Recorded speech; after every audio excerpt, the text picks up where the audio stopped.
Fantastic. There we go. Right, okay, getting ready for another marathon. I've been really looking forward to this because we haven't done one on supplements or nutrients before, and we get asked so many questions every day about what to take, whether it's good to take with this, when do you take it, when do you stop, when do you start. So I hope that we're going to cover a lot tonight that's going to be able to help you. And it's wonderful to have Rebecca with me as well. So let's go. Yeah, brilliant. Okay, so most of you on this know about me in terms of my clinic, my books and acupuncture. I've been a midwife for 40 years, an acupuncturist for 25, and had the product range for over 20 years. So it's great to be on doing something about nutrients, as well as sort of like talking about preparing for IVF. And this is Rebecca. And Rebecca works at ProBio 7. She's got a master's in nutrition. Anything else you want to add? Yes, just my main passion is gut health, and really just trying to empower people to look after their gut health throughout life, and yeah, especially during fertility and pregnancy as well. Great. So the product started over 20 years ago. I had suffered from postnatal depression, and it was actually longer than that. 30 years ago, I suffered from postnatal depression. And there were no Dr. Google, there was no one to really turn to apart from the medical side, which was important, but I was seeking more answers. And we didn't really have a full understanding then of health and well-being in the sort of medical community. So I had to do a lot of research and a lot of reading around nutrients. And I, found out vitamin C can have an impact, zinc can have an impact. And so that led me to formulate the products. And I'm very proud of these products. I'm very much involved on an everyday level with them, with the formulations, the research and everything that goes into them. They're made in the UK, and I think it's really, really important for me that they're made in the UK because we know where the raw ingredients come from, and I'm happy that it's here. So anything you want to say, because you've been working with me for a little while now? Yes. So we work actually a lot on the products and make sure they have regular testing. So all of our the products are testing for heavy metal, which we think is really important, as we know that heavy metals can affect fertility. So all of ours were in the safe kind of levels, and we're really careful as well about what additives as well we put in the products. And what I love is we're always working with all the latest research as well, just to make sure that we're really giving you the best we can offer. Yeah, because I think what happens to so many women, especially, when you're trying for a baby or preparing for IVF, you're straight on Dr. Google looking at what you need to take and what you shouldn't take, etc. And I think women have become a lot more informed in recent years in terms of reading labels and understanding and wanting to have the best and know what they're doing. So one of the questions that I always get asked, and I'm sure that Rebecca does as well, is why do you need to take supplements? If you've got a balanced diet, why are you taking supplements? And it's a really, really good question. But people don't eat what they need to eat, do they? Yeah, I would say generally when we're looking at what the kind of general population in the UK is eating, things like meeting your 5 portions of fruit and veg, we're not reaching enough fibre in our day. So we're supposed to be getting 30 grams. Most of us are only reaching 18.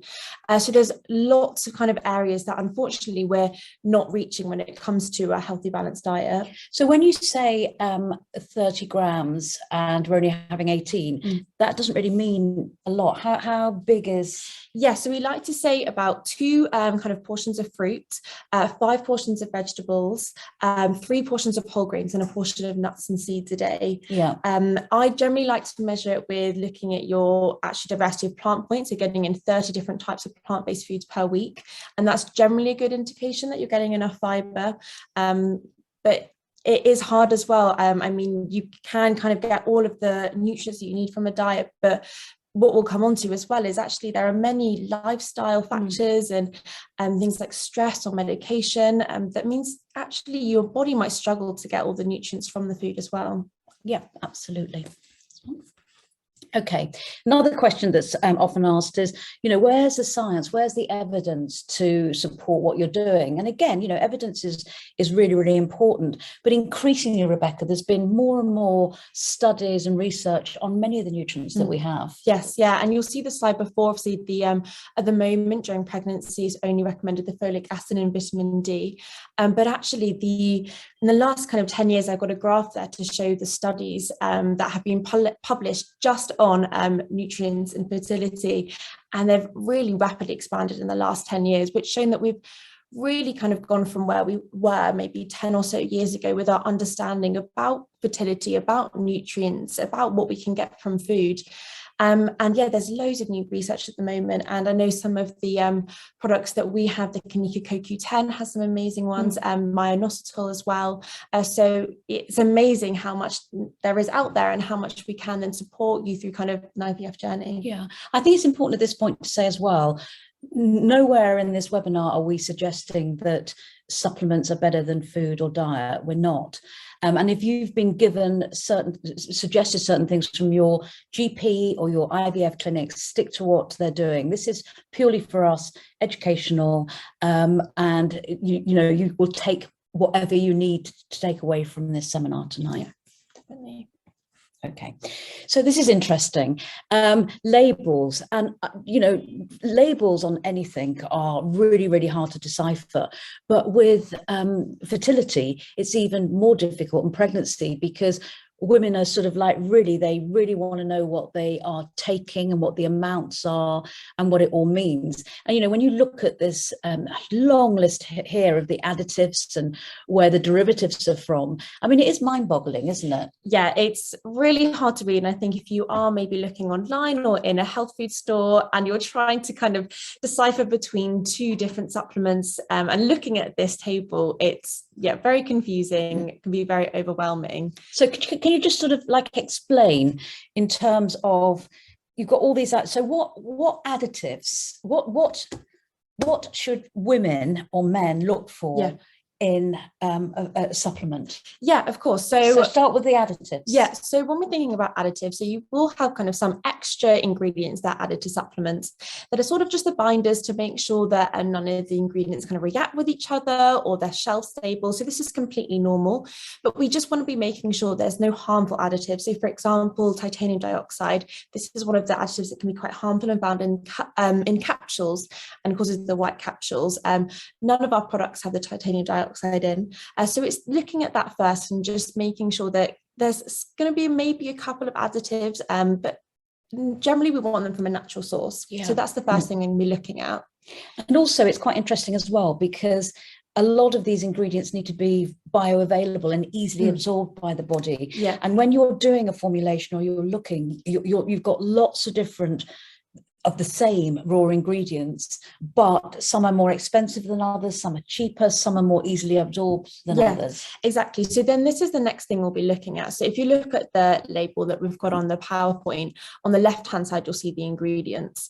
And actually, it's really important to understand that actually different forms of ingredients are more bioavailable, which means our body is more able and readily able to absorb them and raise the level of that nutrient. So I'm just going to highlight a few, if that's okay. Absolutely. So the first one really good example is vitamin D3. So we can actually get vitamin in two forms, vitamin D2 and vitamin D3. And actually D3, again, is more bioavailable. So it's better at raising our vitamin D levels. The next one, which is a really good example, is folate. So this is the active form of folic acid. And all of our formulas have folate in, as actually, again, it's an readily available source for your body to absorb. So again, it's more efficient. And if you are a woman who does, there are some causes, genetic causes as well, which means you're not able to convert folic acid as well. Actually, having a folic acid supplement just on its own, on a high dose, is going to actually, you're still not going to be able to raise those levels. That's something else to look out for. Okay. And the other thing that I find quite interesting about this, and I'm often challenged by doctors sometimes who look at the labels and they'll say, oh my God, why are you 500 times over the amount of vitamin C? This is ridiculous. So just explain about the RDA. And and you're completely right. You can look at something and go, Oh my gosh, that's 500 times over. Surely that's not safe. Surely I can't be doing it. So NRV means the nutrients reference value, and that is the amount of a certain nutrients that the average person needs to not cause a deficiency. So two things I want to focus on here. That's the average person. So it's not taking into account any kind of almost process that your body might be going through. So we'll come on to it later, but there are some factors that can affect your ability to absorb nutrients. Also, if you're going through a time in your life like IVF, pregnancy, your body's going to need a little bit more than usual. Yeah. So that's based off the average person. And then the second thing as well is that is the amount to avoid a deficiency. That is the point where your body is going, I'm really lacking in this. Things aren't right. So it's kind of the very minimum that we need. So actually, it's completely safe to go above the nutrients reference value, as you can see that we have done in a lot of our supplements. And it just means that you give your body a little bit of extra supports. But all of our supplements are done to the safe upper limit. So this means that they won't cause toxicity. So yeah, don't worry if you do see something that's over 100%. There is a reason, and all of the studies as well kind of show that what kind of nutrients you need and how much of it.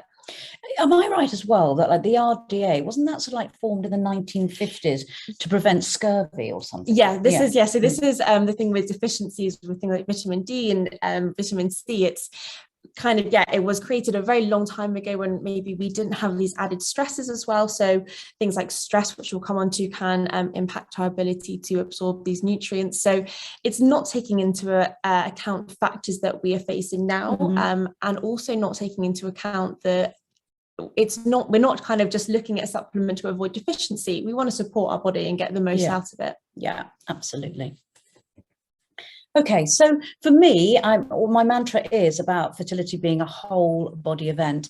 And I still really do believe that the mindset is absolute key, because if your mindset isn't right and you're emotionally fragile, it's hard to be motivated to do anything. So it's fine sort of saying, go and take this vitamin, eat this, do that, do the other.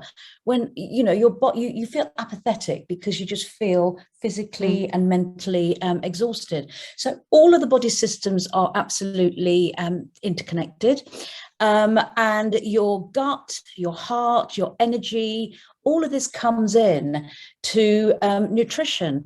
And like Rebecca was saying, is that it's fine to sort of like take supplements, but you've got to ask yourself, why are you taking them?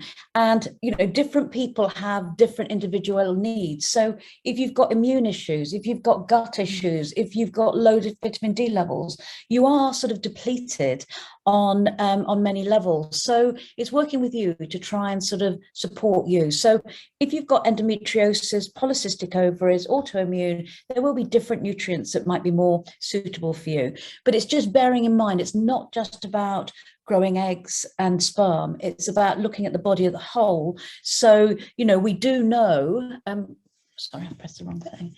We do know that the body does get depleted of vitamins through your lifestyle, through lack of sleep, through over-exercise, through medication. Steroids deplete you of vitamin D, but, many women have to take steroids during IVF, and also a poor diet, and this balanced diet is a myth. It doesn't exist. Sometimes you're very good, and other times you have really bad weeks and poor eating habits, don't you? So it's important that you don't beat yourself up about that, but you try and be as good as you can, when you can, and get everything in that you need to. Okay. So the common concerns that we get asked a lot about when it comes to fertility is somebody's immune system, poor immune health, poor nutrition, poor nutrient status, gut, IBS, digestion, poor gut health. It's really, really common. I mean, you can't open a newspaper now or go on the internet without the gut microbiome being mentioned. Inflammation is far more common than you think. And all routes, I feel, lead to inflammation, in terms of fertility. And, if you've got endometriosis, polycystic ovaries, maybe sometimes with IVF, it can be chronic inflammation. And we're going to come on to talk about that. A lot of women get urinary tract infections, blood sugar imbalances. And let's face it, most women of reproductive years are ruled by their moods, their foods, and their hormones. And that's why sometimes you eat better than others. And then the stress and the emotional turmoil. We know with stress, we're all biologically wired differently to manage it. But, if you are stressed, your stress hormones are going to be high, cortisol, adrenal, and you're going to be depleting the body of zinc and vitamin C. So not just about food, it's about what you can do to build up these nutrients. So through sleeping, through meditation, through going out in nature, doing everything, not just focusing on one thing. As I said earlier, the body as a whole, the fertility is a whole body event. So we were talking earlier, weren't we, about that, when I was doing this 10 or 11 years ago, it wasn't uncommon for me to get women coming in drinking Diet Coke and fizzy drinks and processed foods and additives and all of that. And back then they were heavily into, they were losing weight, taking low fat products and low everything products, which are not good for you either. But I think increasingly people know a lot more about their diet, don't they? And especially, young people know a lot about diets. But if you are vegan, there's nothing wrong with being vegan, vegetarian, anything like that. But you have to work harder to get those nutrients in, don't you? Yeah. Especially the protein, because the protein is really important if you're doing IVF to be able to grow eggs. So, intolerances, allergies, being overweight, anything else you can think of in terms of gluten? Yeah, gluten is a big one. I think it is just kind of being aware of just that, again, everyone's different. Yes. And just because maybe your friend's having one thing and going through the same kind of journey as you, it doesn't mean you're going to need exactly the same thing. So it is just kind of having a look at what you're getting and maybe what you're not getting. Yeah. So, for example, with vegan and vegetarian, zinc can sometimes be a common deficiency, can't it? And there's things like B12 as well, so energy as well, it's really important. And fish is a big one. We'll talk about our omega-3s as well, which if you are vegan or vegetarian, it's important to understand where you can get those sources from. Yeah, absolutely. Okay. So key nutrients for, I can't see this. Gut health. Oh, gut health. Sorry, our chatbot is covering a bit of it. It's interesting because the questionnaire that I have at the clinic one of the questions is about gut health, and that is, do you suffer from abdominal pain? Do you have diarrhea, constipation, IBS, etc.? And I would say 90% of the women that I see have anxiety around fertility or IVF, and not dealing with certainty. Dealing with uncertainty is really hard. But what's important about this, that if you make hormones from the food that you eat, and so if your gut isn't healthy, you're not absorbing the nutrients needed to make that. And you also have actually bacteria in your gut that are responsible for actually kind of breaking down and maintaining estrogen levels as well. So it's called our gut estrogen axis, which of course we know that's really important when it comes to fertility, maintaining those hormone levels. So if we do have some sort of imbalance in our gut, it's going to affect our hormones as well. It's going to affect our blood sugar balance. So I think I'm always such a big advocate of gut health. So for me, it'll always come back to it, but it is. Well, the gut's a second brain. Exactly. Yeah. It's so important. And it's something that I think most people, even if you think, oh, I've never suffered maybe with gut health problems, I think when I start talking to people and understanding maybe a little bit more about them, actually it is related to their gut health, and it always comes back to the gut, I think. I think as well, what is equally important is it's like understanding that the gut microbiome can change. Yes, yeah. And it can go completely out of balance if you're taking antibiotics, which sometimes you have to take, which is absolutely fine. Yeah. But there is that imbalance there, isn't it? So that you do need a certain strain of probiotic to counteract that. Yeah. So completely right. The gut can change, but the good thing is that actually it can revert as well. We can easily and quite quickly improve our gut health and get that diversity back. So I've kind of listed here some key nutrients. So Lactobacillus and Bifidobacterium. So these are two types of these probiotic bacteria. You can find them in food sources, so our fermented foods, things like live yogurt, kefir, but we can also get them in supplements as well. Polyphenols here, these actually act as a food source for our friendly bacteria. So what are polyphenols to somebody that doesn't know? Yeah, so these are found, they're active ingredients of plants. So you can actually get them in cacao, so things like dark chocolate is actually a rich source of polyphenols. You can get them in your dark berries, green tea as well. Even red wine is a source of polyphenols as well. So these just, act as a food source, because that's what we need to do. We have all of this bacteria, but they need to eat something, they need to grow, they need to thrive. And another thing as well is prebiotics. Yeah. So these are foods that again actively select the good bacteria to help them grow and survive in our guts. Another question is, many women watching this will be thinking, right, okay, I go to the supermarket shelf or the pharmacy, and one bacteria's got 6 billion strains, another's got 10 billion. How do you know about which strain? It's very overwhelming when you go to either looking online or a health food store. There are so many probiotics now, which is great that we have so many choices, but it's very overwhelming at times. So it's a bit of a mix. We want to be looking at specific strains, especially if you do have a particular gut health concern. So there are particular bacterial strains or probiotics that have been really well researched for things like irritable bowel syndrome. And there are other ones that have been really well researched to help prevent antibiotic-associated diarrhea. So we want to be looking for the strain, and we also want to be making sure that it's in the right amount. So you'll sometimes see a thing called CFU, and it's called colony forming units. And what it basically means is just the number of bacteria in the product. So you want to be getting it the right amount. So I recommend talking to the brand, so because they will know, they have all the research about their product to recommend actually what one you should be taking. Okay, so blood sugar balance. This is a big thing for a lot of women. Eating too much sugar, eating too frequently. I'm not a believer, I believe in breakfast, lunch, and evening meal, but no snacking in between, because I really feel that it causes that sort of roller coaster.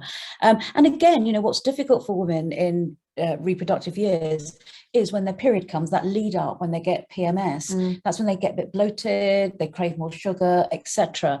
But just to explain what blood sugar does, because it's damaging to eggs, isn't it? And so as you can see here, we have this kind of this is a graph showing your blood sugar. So after you've eaten a meal, it will naturally go up. But what we really want to avoid is this massive spike in blood sugar levels, because what this does is it means that our body reduces loads of insulin to try and get that down.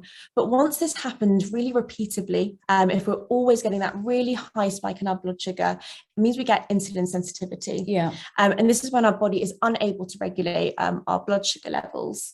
And that is when, we can start having problems in fertility. And it's what's actually seen if you do suffer with polycystic ovary syndrome. Insulin resistance is one of the kind of main factors and contributed to a lot of symptoms. And also, if you've got a poor diet, it can lead to sort of being overweight, can't it? Exactly. And you've got to look at kind of just the amount of sugar in the foods, and are you pairing them with things like fat and fiber, which is just going to stop that real spike in your blood sugar.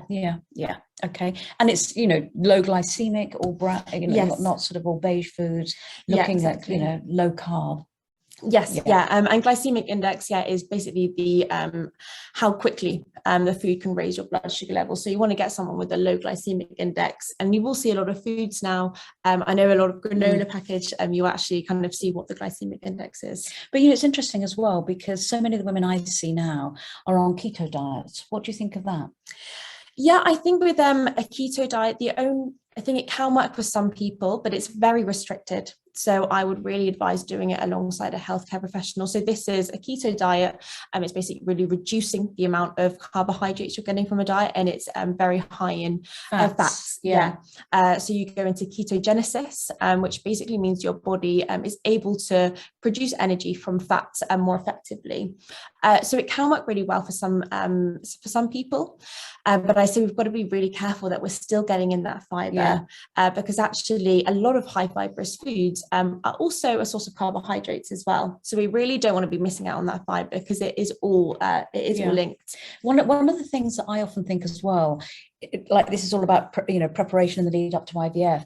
If you're on a keto diet, which is great if you want to lose weight, but because you get ketogenesis and it makes the body very acid, and so for fertility, the vaginal secretions, everything need to be more alkaline. Yeah. So I think it's I think it's a concern that you do it well in advance. So yes, I'd say I wouldn't recommend starting it that kind of 3 months prior to starting IVF. And also you've got to remember as well, and it's something we've spoken about, you can't be perfect every day. No. You've got to give yourself some leeway. It's a stressful time as well.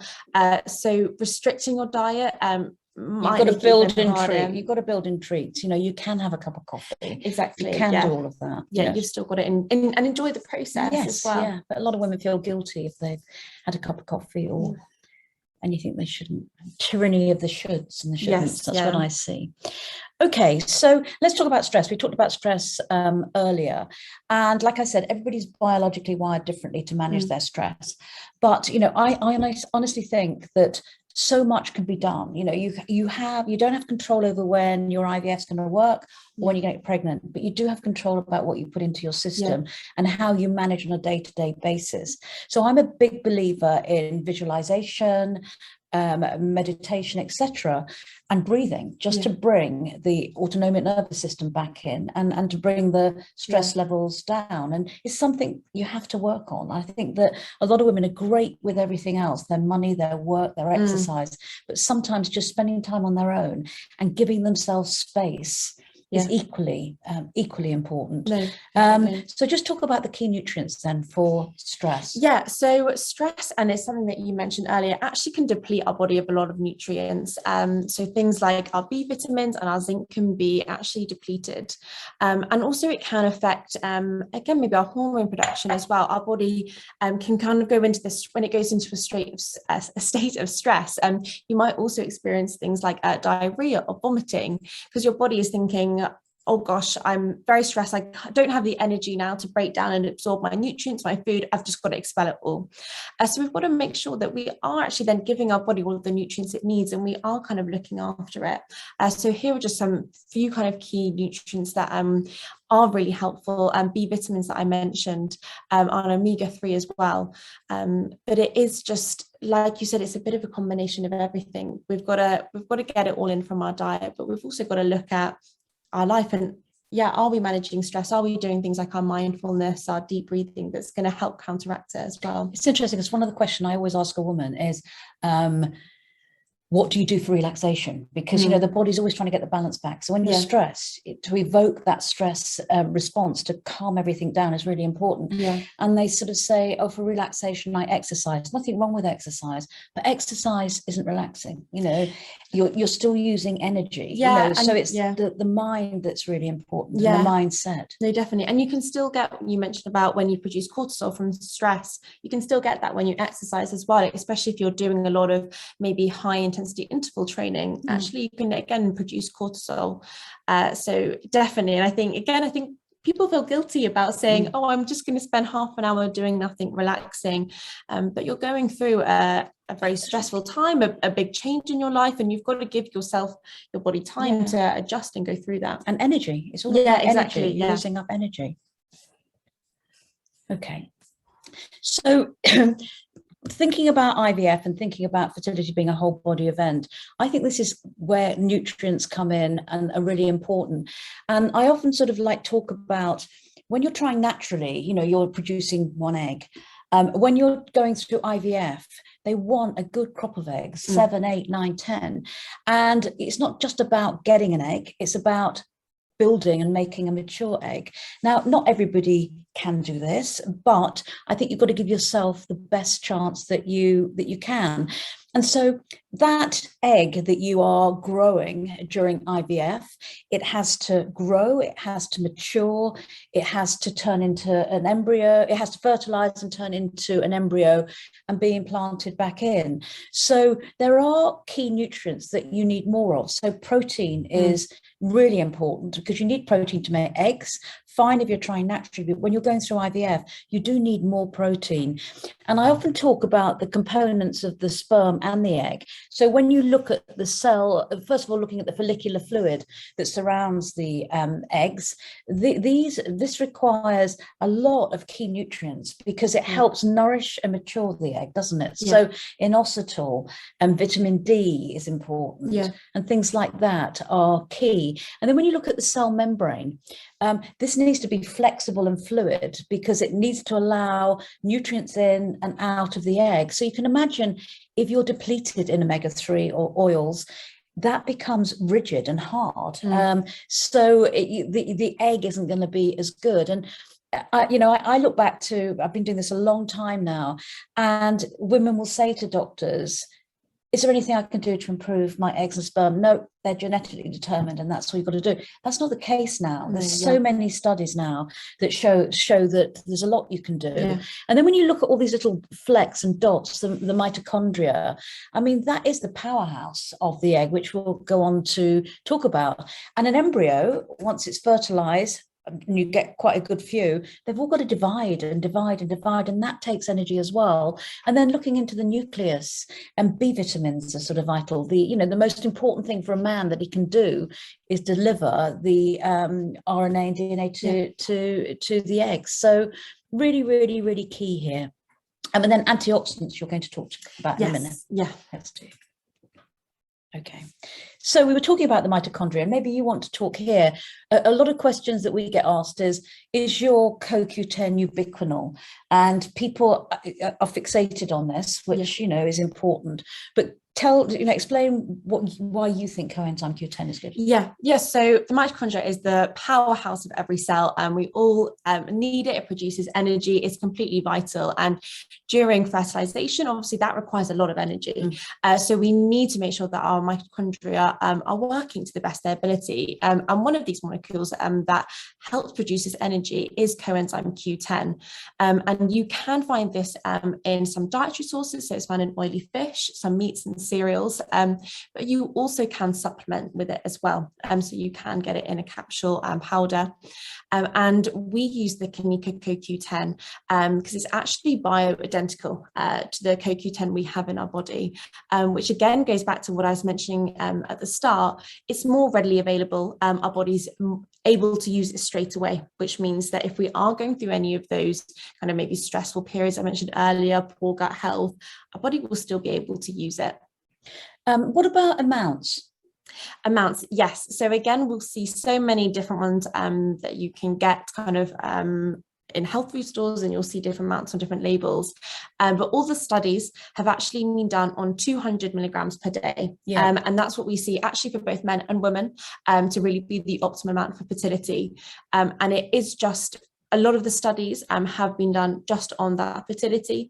So that's the time when we'd really recommend it. Yeah, because I mean, I have recommended much higher than that for women that are sort of in the lead up to IVF. But it's something you've got to be comfortable with and work with. Exactly. So there are some studies looking at 400 milligrams a day, I know for men, but generally we see a very similar kind of results for the 200 milligrams as well. But it works really well and also works as an antioxidant as well, which I'm going to come on to as well. That's it. Great. So the role there of antioxidants. there you go.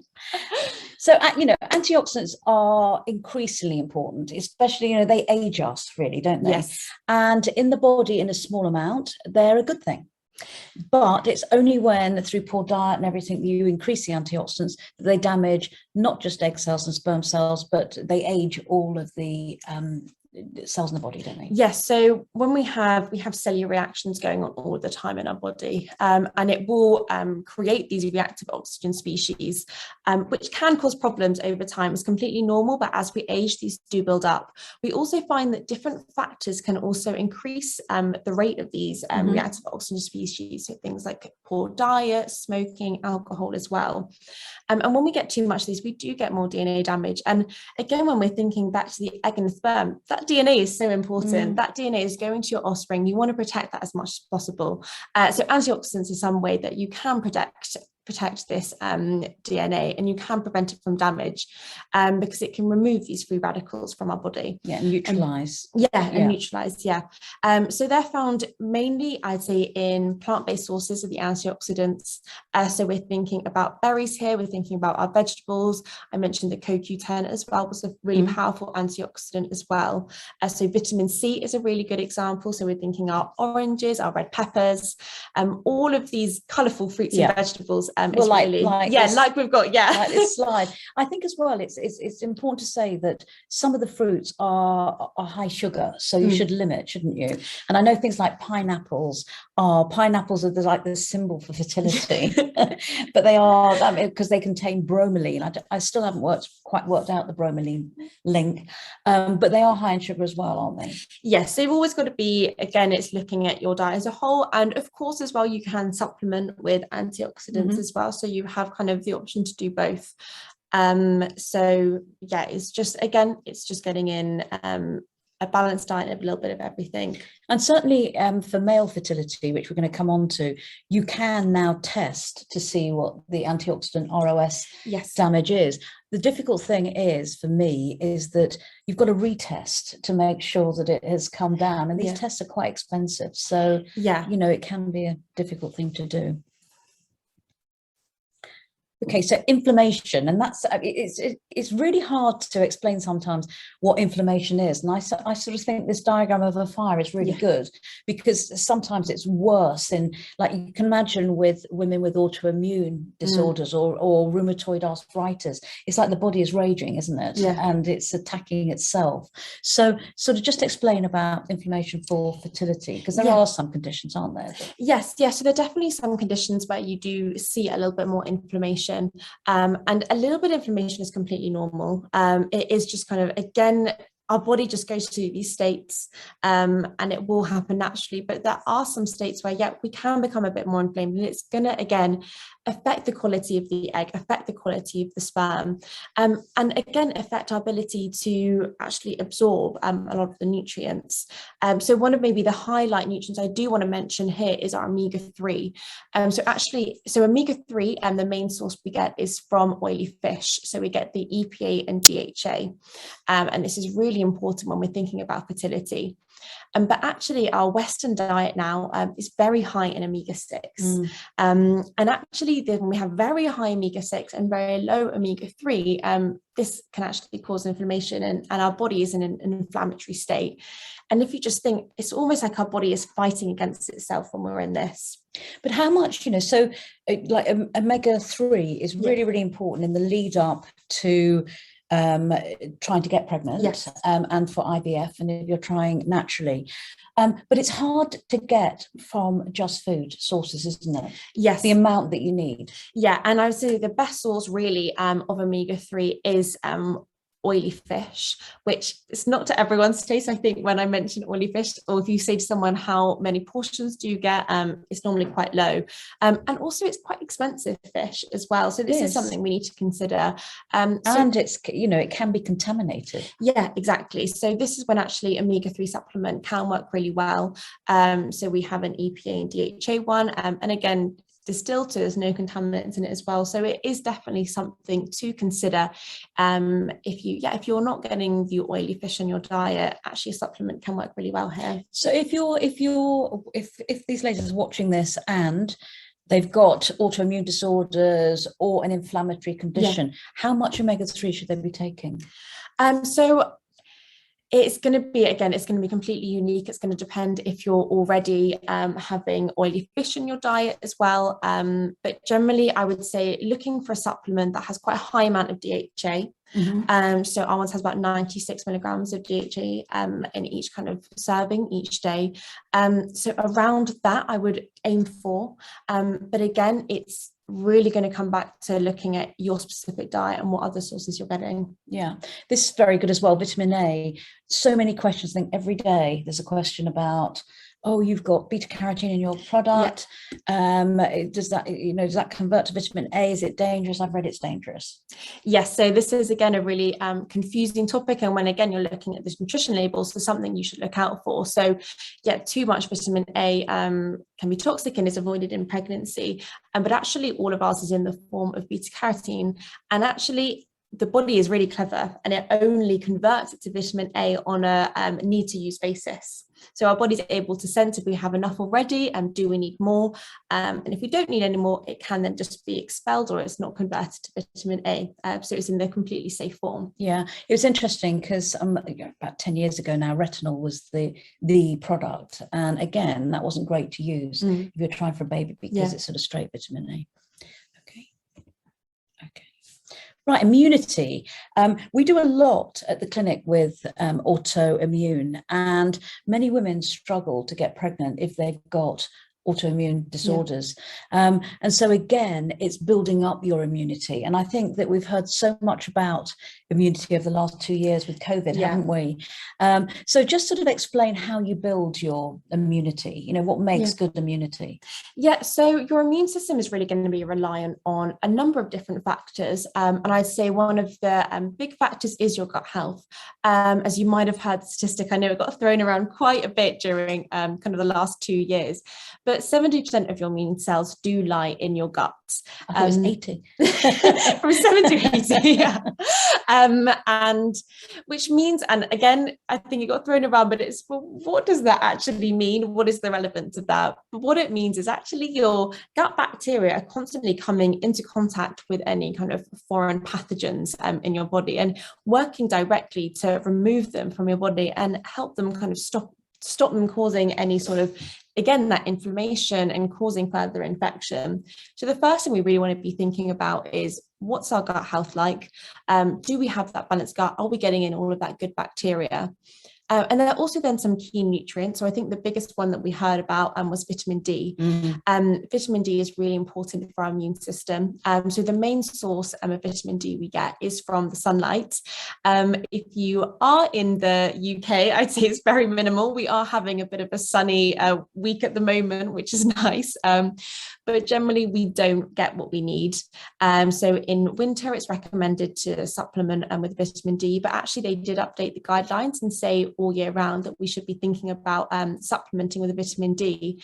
And even when it is sunny, actually a lot of the time now we are all covered up either by our clothes or 50 or sun cream. So obviously it is vital that we are protecting our skin, but at the same time actually vitamin D that we can make through the sunlight can't penetrate sun cream.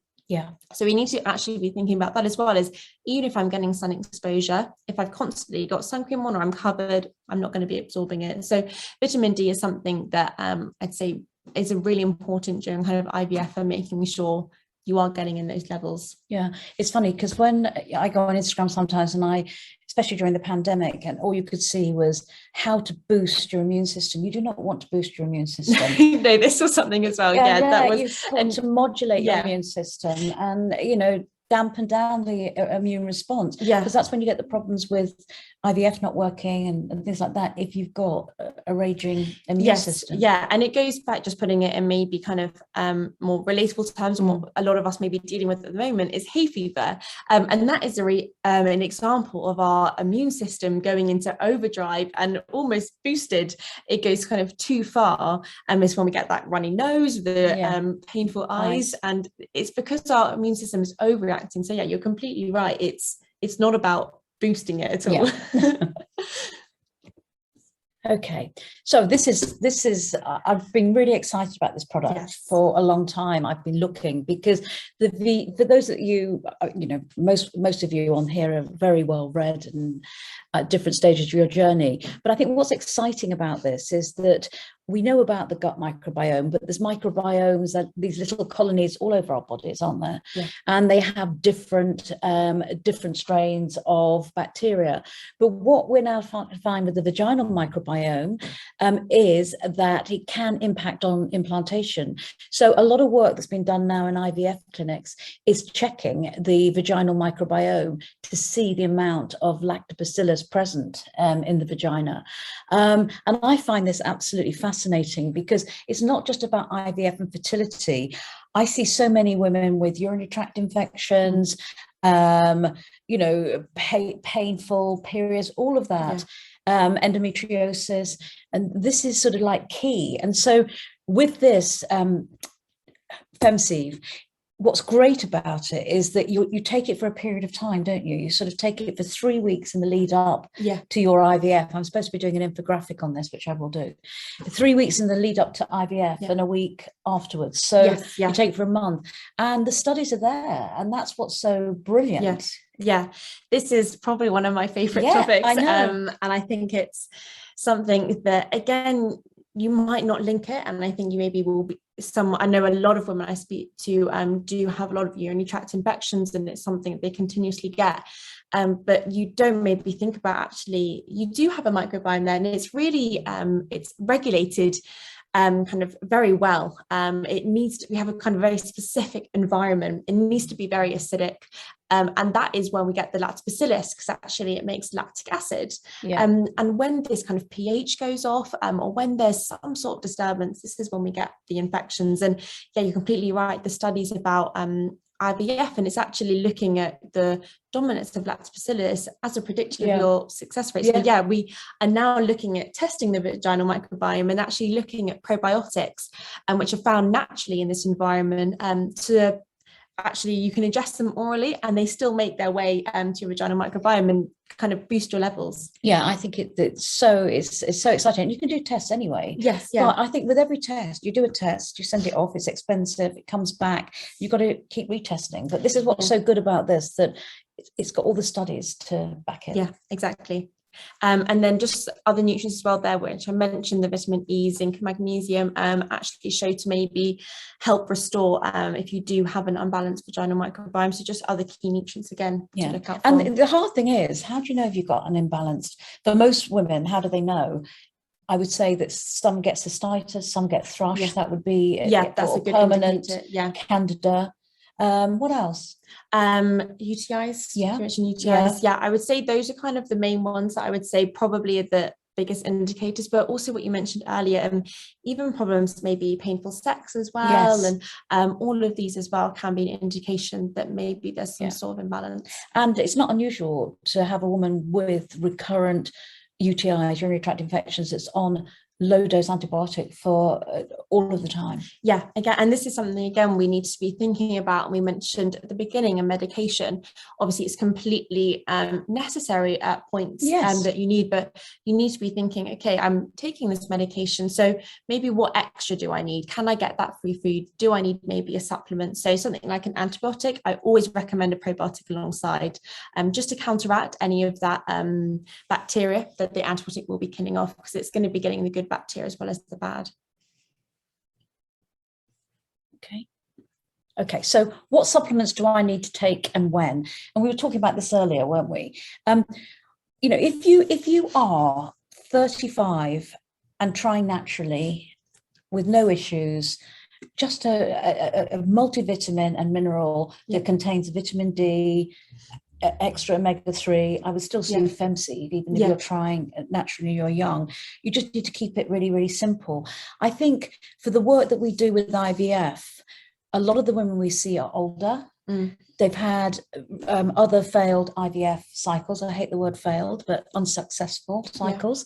And they have got very often underlying conditions such as polycystic ovaries, endometriosis, low AMH, poor egg reserve, and also thyroid issues. And I'm amazed, Rebecca, at the amount of thyroid issues there are now, whether they weren't detected before, but that has an impact on all your hormones as well, doesn't it? Definitely does. And your thyroid produces thyroid hormones, which are really involved in kind of just your metabolism and just keeping everything ticking away. And it is really common to either have too high or too low thyroid levels. And it is one of these ones where it's then looking at what supplements you can take to maybe support those thyroid levels, and what food as well. So it is definitely, I think, being aware of maybe what you're going through at that time can be really helpful, and then looking at what maybe more does my body need.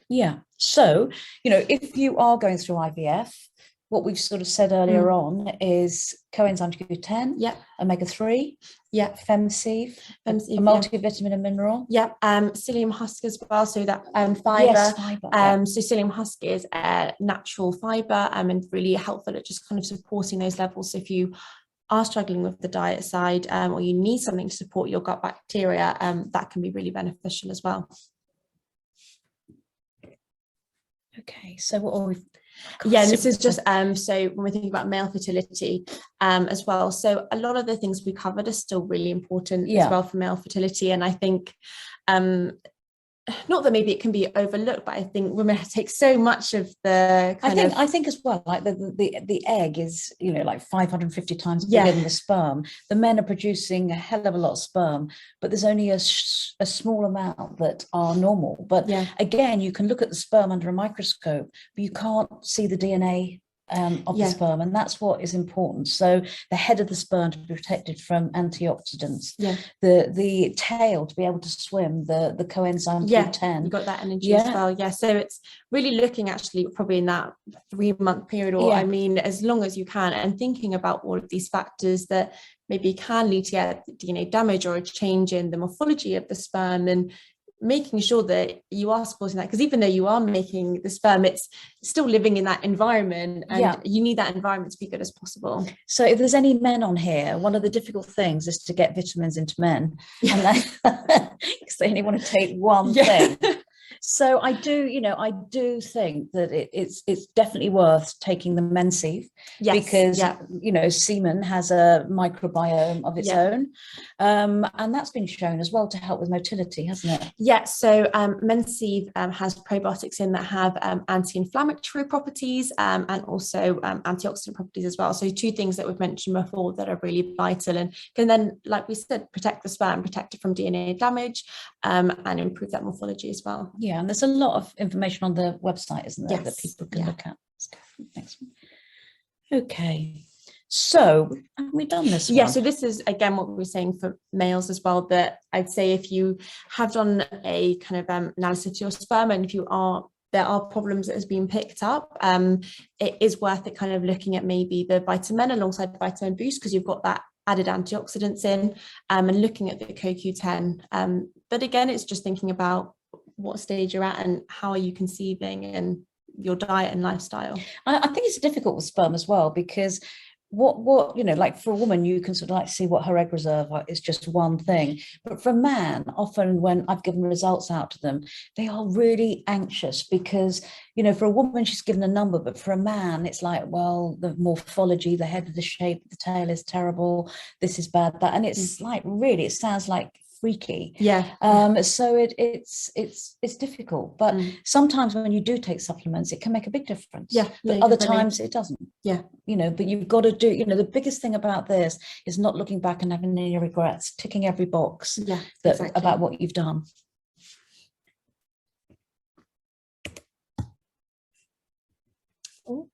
Seem to be, we're frozen.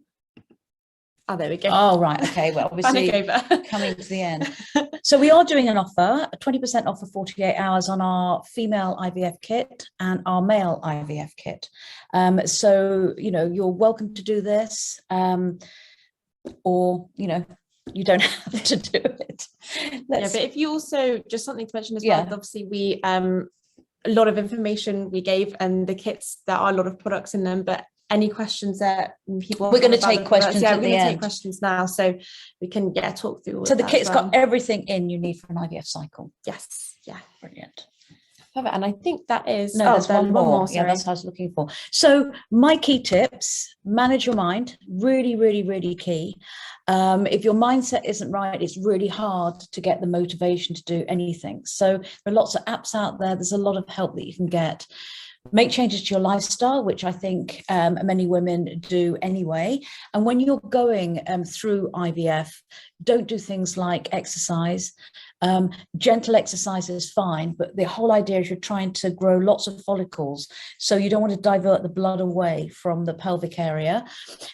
Sleep, plenty of sleep is really important.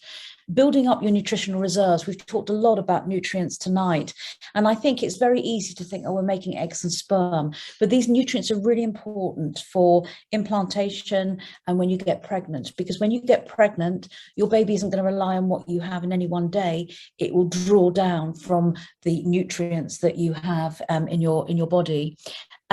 Build your reserves, be strategic. And what I mean by that is you're all on here from different stages. I think fertility needs a strategy. You need to sort of plan what you're doing, have a goal to work through. And that's why, for me, if you are doing the same thing for a year, you sort of like, you lose momentum, you know. So if you know when you're doing your IVF 3 months before, start to build in lots of practices, build up your nutrients, etc., and make the changes.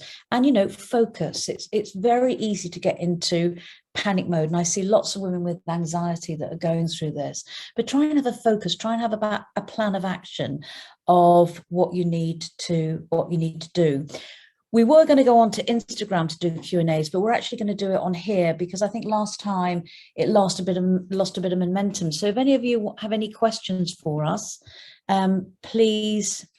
There we go. We have actually, so one here from Jen. So if you do eat oily fish, how many portions a week do you recommend? So 2 portions of oily fish I recommend per week. And what sort of oily fish is it? Tuna, salmon? So yeah, a nice acronym to remember. I'm going to try to remember them all. So it's SMASH. So it's salmon, mackerel, anchovies, sardines, and herring. That as well. All sort of herrings. But you know, I worry about sort of like salmon, because unless it's wild salmon, it's really polluted, isn't it? Yeah, so you've got to be careful of where it's coming from, and look at the source. So generally kind of Scottish salmon, I would say, is a good thing to look out for, and looking out that it is from a trusted source. So obviously something I mentioned earlier, that with fish, obviously a price point is something that can almost stop people getting enough. So supplementing with it is something definitely to recommend as well. Another question here about PCOS. We forgot to mention inositol, didn't we? Oh, yes. Yes. Any recommendations for PCOS, and what can replace sweets in the diet? Well, PCOS varies, doesn't it, in severity? Yeah. From mild to, you know, severe. And inositol, which we have, I use an awful lot, and I use inositol for women with IVF because it helps mature the eggs, but also it helps regulate cycles, and it helps with PCOS as much as something like metformin does. Yeah. So talk about the sweet. What sweets would you recommend? Yes, so I'd say that replacing sweets, so if you're thinking about maybe diet wise, I would say things like dried fruits, things like dates, the kind of naturally sweetness is really good. When we're thinking about maybe cooking, maybe replacing that kind of just granulated sugar with things maybe like honey and maple syrup. And even though these things still have sugar in, actually they're also encased with things like maybe fiber and other nutrients as well, so you're getting a bit of both as well from them. Okay. What supplement should I start taking for a frozen embryo transfer? That's a good question, because this lady has her embryos, so they're already made. But I would still say the Femcev, because of the vaginal microbiome and that the embryo is going back in. Yeah. I think coenzyme Q10 for energy, omega-3, yeah, all very similar products that you would take for IVF. Yeah, and like you mentioned earlier as well, it's sometimes I think you have the IVF journey and so much of your energy is focused on that, but you've then got to think about your child is your the fetus is still growing. Yeah, exactly. Yeah. It's going to be reliant on your sources like DHA. It can't make its own, the fetus, so it's going to take your resources. So building those up is still really important. I'm 32, and antral follicle count is 32, which is good. Unexplained secondary infertility. My BMI is 27. I feel stressed. I couldn't get it lower anymore. Starting private IVF in 2 weeks. I mean, this is difficult because there's a criteria for BMI, and private clinics will treat it up to 30, but the National Health won't. And it's a difficult one, because, you know, you can't just tell a woman to go away, not eat, and lose weight. And just because somebody is like BMI of 27 isn't bad, but because somebody's overweight doesn't mean to say they're not fit. And these are all the things that come into play. So I mean, the antral follicle count is good. It's high. So you know, they will monitor her, what's her name, Ruby, closely, but you know, doing the exercise, doing whatever she can, and you know, taking supplements. What is your opinion on DHEA? DHEA was very sort of used a lot a couple of years ago, and it still is being used. I think DHEA, if you're in your 40s and you've got a low AMH, give it a go. I think when it's not great to take is when you're younger. And the whole thing about DHA is that DHEA, you have to do a blood test as well to check your testosterone level, free testosterone, because DHEA can be very damaging to the eggs if it converts to testosterone and not estrogen, and you just don't know what the conversion is doing. But I've got no problems with it. Some women are allergic to it, but a lot of older women do take it, and I think increasingly clinics do suggest it. But it is a prescription drug, so you have to be prescribed by your doctor. You mentioned antioxidants and not smoking for men. What about if they use nicotine substitutes such as the pouches? Do they have the same issues as smoking?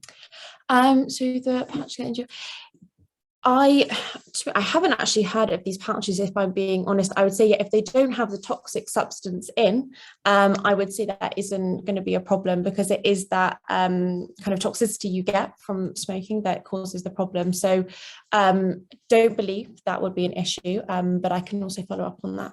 Okay.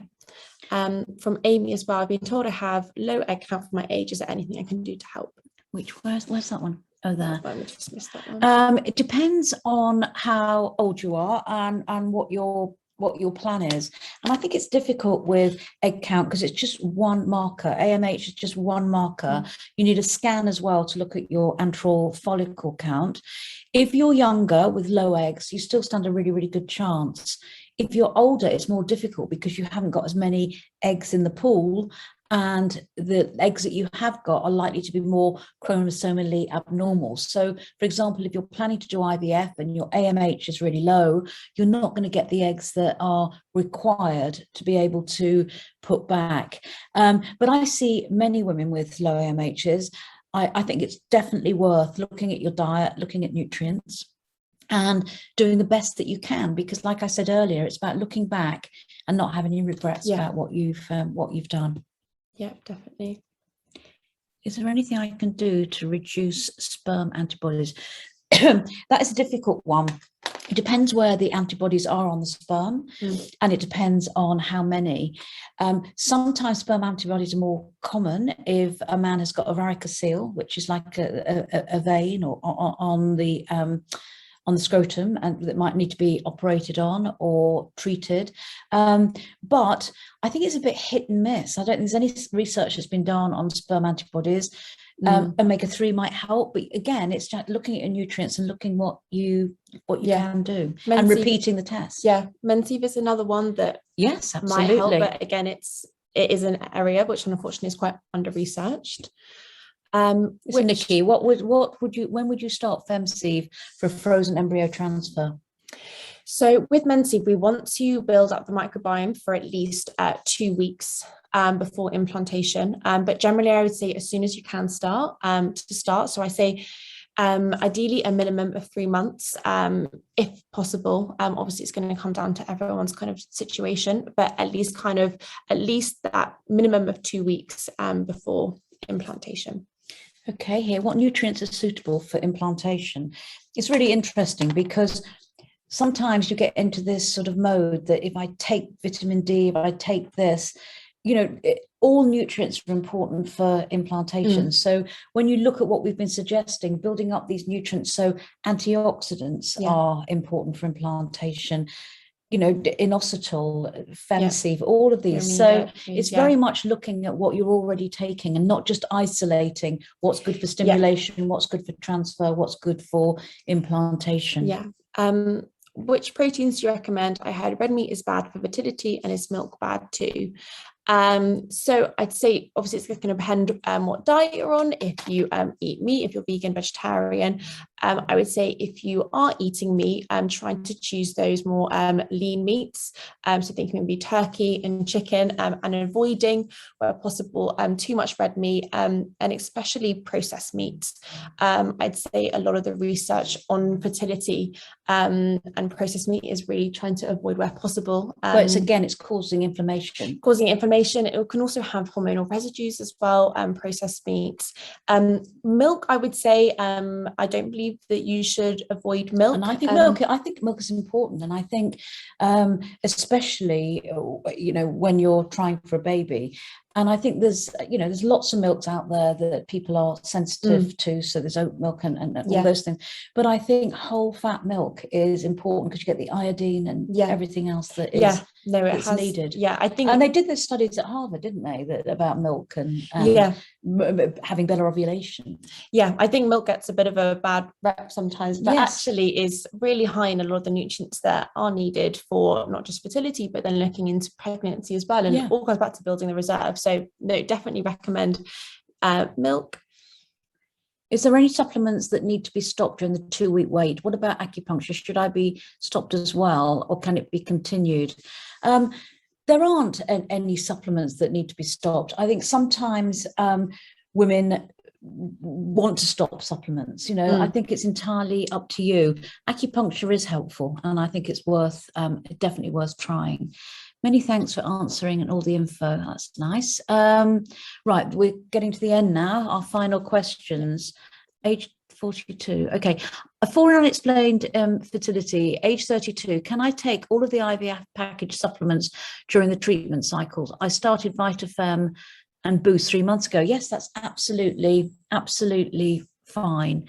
Which supplements should you stop during the two? Oh, we've talked about that, haven't we? Any food supplements that help blood irrigation in the uterus? There's a few more. Thank you. These are emailed in. I'd have to look more into that question, but if you want to send us an email after, and I will get back to you. Another question here. I went for an HCG test, but it couldn't be completed. I was told my cervix is very small. Could this be impacting conception? If so, can it be treated? It's difficult without having your medical records to be able to say that. I think sometimes if you're going for IVF and it is small, it's harder to get the embryo back in. So it might be worth having a discussion with your doctor. Do you recommend dairy if a woman has endometriosis?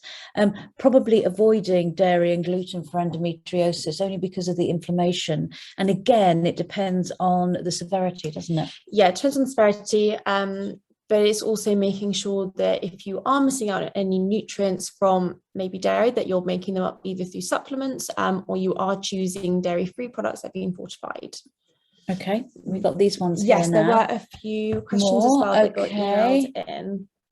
Currently going through IVF cycle number 2, low AMH, low morphology, low fertilization rate. That's difficult. I think, like I was saying, if it's your second IVF cycle, it's doing the best you can to improve your AMH, and that's through diet and supplements, looking at how you can improve your the sperm for your partner, and just doing the best that you can. And like I keep saying, it's my mantra, not looking back and having any regrets. How best to manage the 2-week wait, what to eat and drink. My transfer's Tuesday, taking all of your supplements, fingers and toes crossed for a baby. Oh, well, good luck with that. So it's not long at all. So, and this is quite interesting, isn't it? Because, very often women will come in to me and they say, I'm on day 7 of my cycle. What supplement should I take? I mean, if I'm honest, they're not going to do anything at this point. They need to be accumulative, don't they? Yeah. But it's, again, just building up those reserves as well. So again, depending on your situation, but it doesn't mean that you have to stop taking everything. It's still going to be helpful. Yeah. So my partner has low sperm count, low motility, low morphology. He's currently taking Proxeed as advised by my acupuncturist. We're waiting to get a referral. Are there any other supplements you advise him taking alongside? Proxide is a good supplement. It's used a lot for male fertility. I think omega-3, I think the Mensive would be a good one to take. And they would be the main ones that I would suggest, because you're taking what you need to do. I would like to prepare myself for IVF. So far, only blood work has been done for me, and it's all positive, but no scans or MH test yet. So who knows? What would you suggest I take? Well, if you're preparing for IVF, I would look at taking the IVF package. It's got the coenzyme Q10, it's got the Femseed, it's got the fiber, it's got absolutely everything in it. So it is worth doing. We've come to the end of our questions now and the end of our webinar. I hope that you've got something from it this evening. It's been really enjoyable to do. And thanks, Rebecca, so much for coming along. You've been brilliant. No, it's been, I hope it was helpful for everyone. And all of those answers were helpful, and good luck with all of your journeys as well. And we'll be doing more webinars in the future. Yeah. Thanks, everyone. Thanks, everybody. Bye. Bye-bye.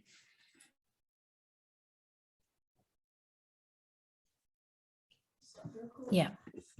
Just